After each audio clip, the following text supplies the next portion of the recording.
Everyone has a person they like, whether it's a video game character, idol, Twitch streamer, or just a minimum wage grab food delivery boy. But sometimes it gets to a point where it's creepy.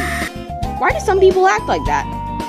Well, this is called a parasocial interaction, which is a one-sided relationship between a person and someone else. Today, I'm going to be talking about how they start and the effects of it. So, how does it start? Well, it starts with repeated exposure to a media figure, i.e. a video game character, celebrity, talk show host, or streamer. As the person consumes more of the media figure, the relationship begins to deepen, and the person starts to pretend like they're friends or even lovers with the media figure, oftentimes acting like they know a lot about the figure more than they really do. Some other factors that contribute to these are how attractive the figure is, how the figure interacts with the audience, or even loneliness.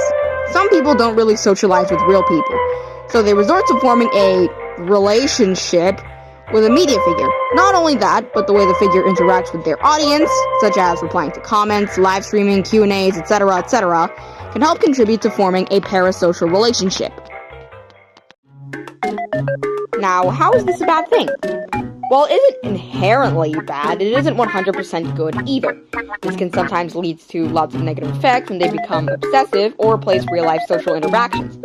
Sometimes people will start to shun out their friends or even family members because of it.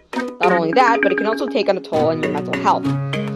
Nobody's perfect, so when the person finds out the figure they like is flawed in some kind of way, they get heartbroken and feel betrayed, often referred as a parasocial breakup. In the most severe cases, this can lead to a borderline pathological level.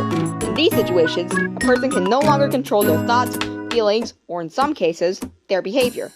This could lead to very bad stuff, like stalking, harassing people who disagree with you, or even violence. Some people will get so defensive of the media figure, they will resort to aggressive behavior towards anyone who criticizes the media figure.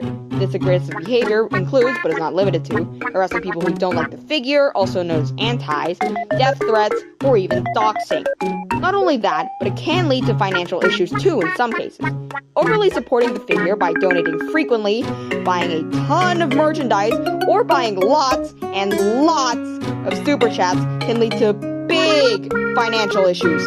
They aren't exactly good or bad, as they can serve as emotional comfort and stress relief for some people. It only becomes bad when they start getting weird. That is all.